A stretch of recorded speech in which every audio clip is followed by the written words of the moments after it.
Welcome to the How to Heal podcast, the show where we explore real life stories and practical tools to thrive.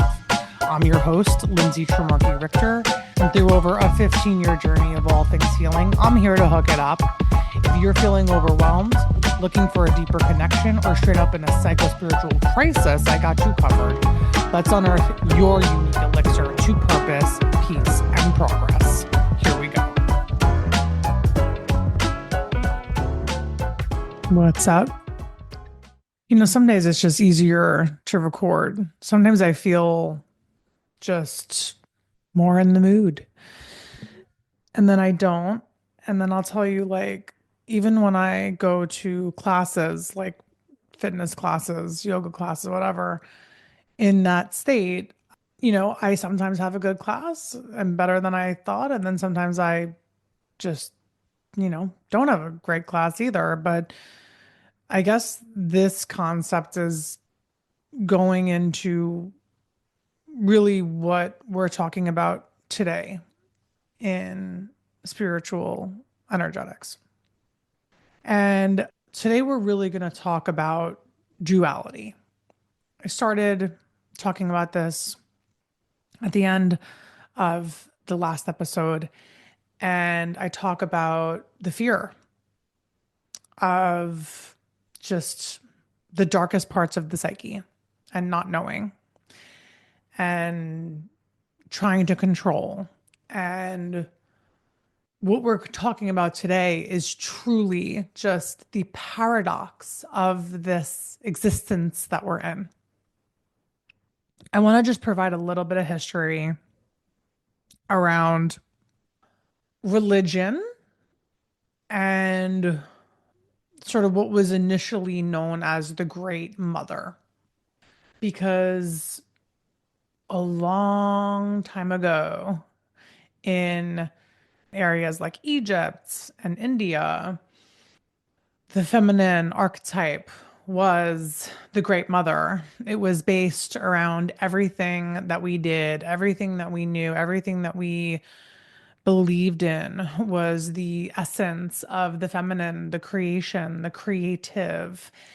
From what I understand, and there are people teaching this, which is very liberating it really should be liberating to all of us, because both men and women is what I'm saying. Because number one, we're all masculine and feminine within.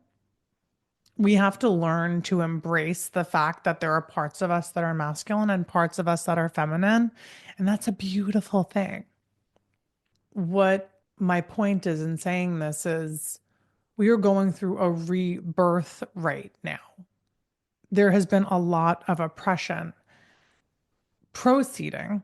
The Great Mother became sort of organized patriarchy.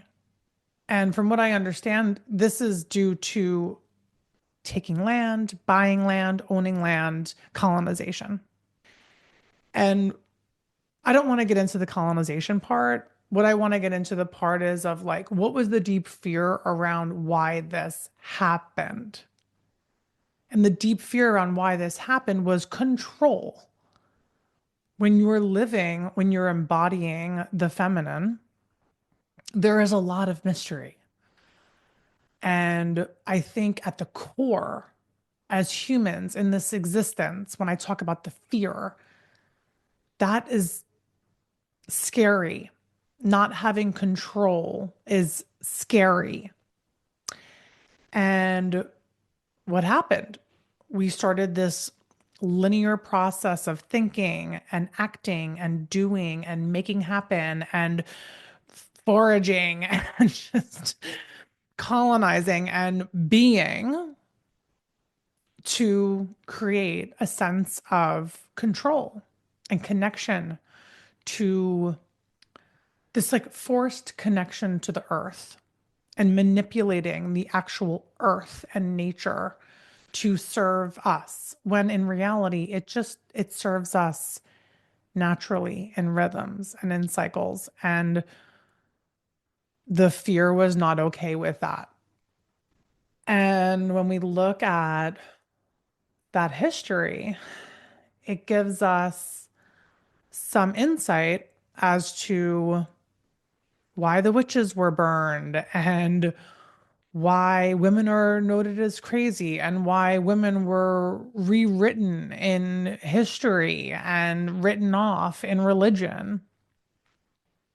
And right now, in this age, we are coming into a renaissance of the feminine. If you haven't heard that, I don't know where you've been, but this is what's happening. We are coming into a renaissance of the feminine. And by the way, just because you're a woman doesn't mean you're embodying the feminine. So we all have the masculine and the feminine inside of us, and it is our responsibility to recognize what takes over when and where and why, and to build a healthy relationship to the surrender and to the lack of control and to allowing the masculine to do its thing when it's necessary and allowing the feminine to sit back and receive.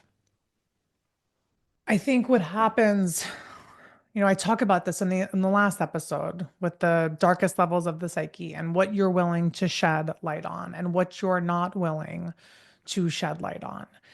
And that we are on this planet alone in a sort of simulated experience that is made up between you and God, which is what we call consciousness. And that's scary because we are built as human. We are built to experience life, and it's not natural. The dichotomy is not natural for us as humans because we have life and we have death and we die. We die. We don't just like death is a real thing in the human experience, in the human experience. But in the spiritual worlds, death is a rebirth and an opportunity to take account for what we've learned, what we didn't do, what we did do, celebrating, regenerating ourselves into the next version. And the interesting thing about that is that we experience that on a daily basis as humans. We have the opportunity to die and be born again, like ego death. The death of the ego lends to new insights, new ways of being, more expansive thinking, more expansive feeling. So when I talk about this rebirth and this death, when we're not clear on something and we're not certain about something and we're unable to mentally see all of the chess pieces on the board, all of the moves on the board, do you stop playing and go to a new game? Or do you play until the end? And that either choice that you make, you will have to come back to the game to put the pieces away. Whether you move to another board to play some more, to get some more experience, to get some more insight, to get some more confidence, whatever it is, you will have to come back to the initial board and put it away. You can't just give up because it's an energetic frequency.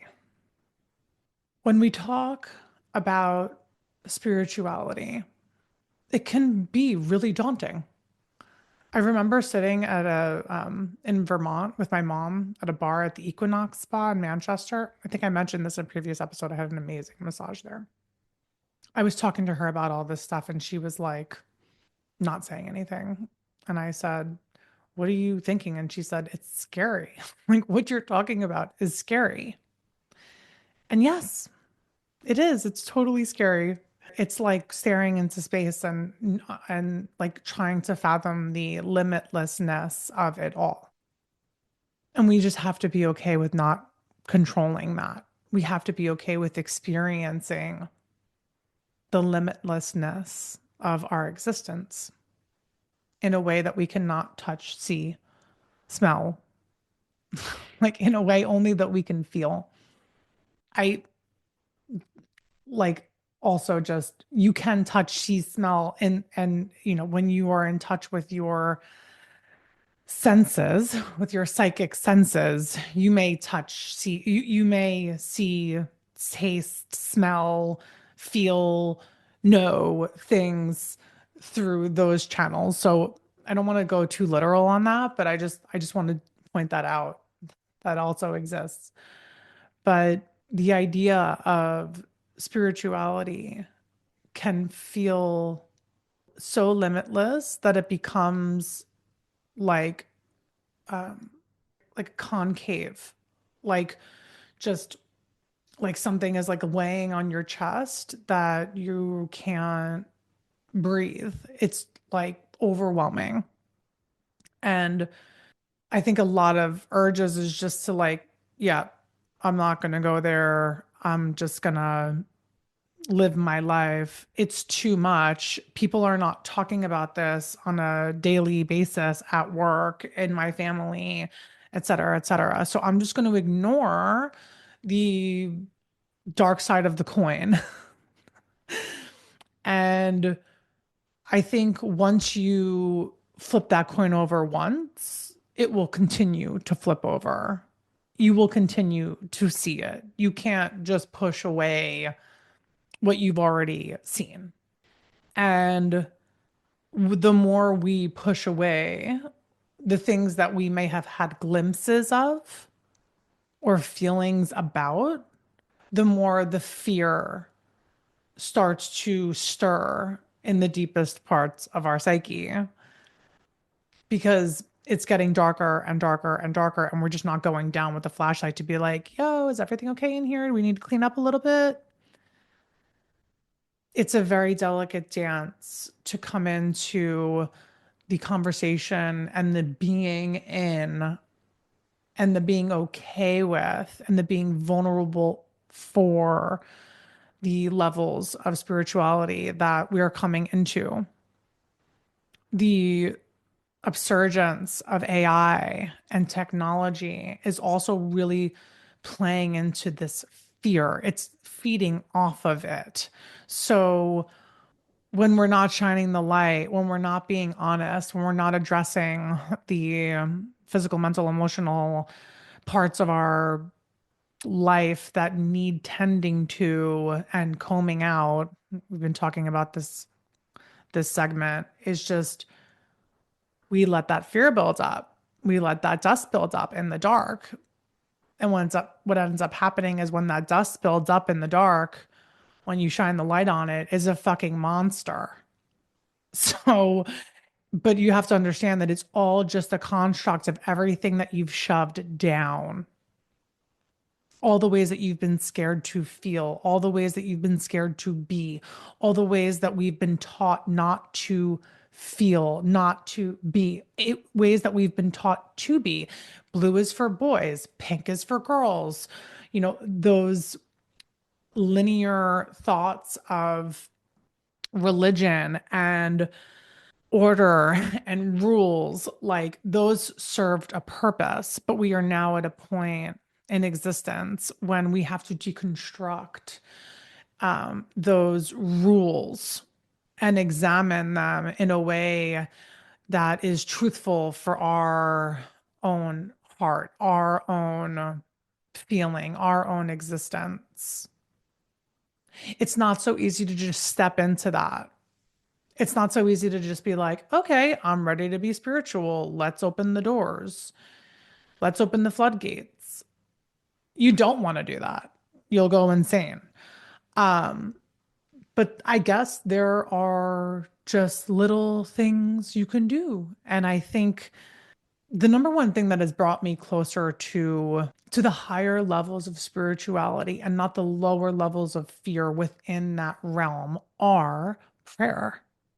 You hear about Christ consciousness and just like the light is like a safe spot.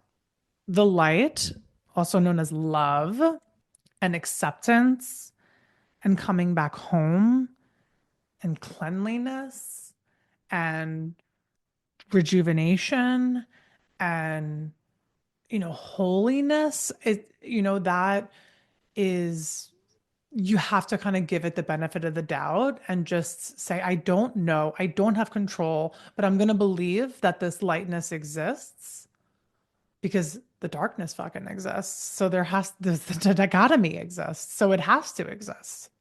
So when we lean on the good feelings to purify our soul, to purify our psyche, to purify our mental, physical, and emotional bodies, we're able to take the flashlight and shine in the basement and say, what's up? Everyone okay down there? Anything need to be cleaned up? Anything I can do? Before that monster attacks us and we don't even realize where it came from because we've been neglecting that piece of our health. And I'm going to call it health because it is. It's spiritual health. One of the greatest feelings as a human is inspiration. But you can't fake inspiration. You can't fake inspiration. And when your energy is low and dark and heavy and not in that light space, you miss the cues. You misinterpret the cues. You become like a glue of sticky yuck that other sticky yuck starts to attach onto. And you miss the sparks of inspiration. The goal is to pay attention, take away to gain. I talk about this in Less is Mas. Take away to gain. Get light, get lighter, take it off. Don't eat it, don't consume it, don't buy it, don't use it, don't look at it, don't consume it, stop consuming so you can get lighter, so you have more energy to clean other things up. You can't clean things up when you're constantly consuming. And that inspiration comes from like shimmering in the light and seeing the glimpses of the shimmer and really just knowing that in the end, we are going back to the light or to whatever fucking frequency you are vibing on.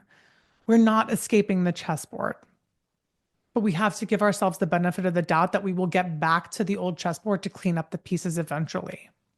But we have to be responsible and understanding that that is our soul mission. Period. No one's coming to clean our mess. We will have to face our mess. Let's do it now, guys. Let's do it now. I'll see you in the next episode. I love you.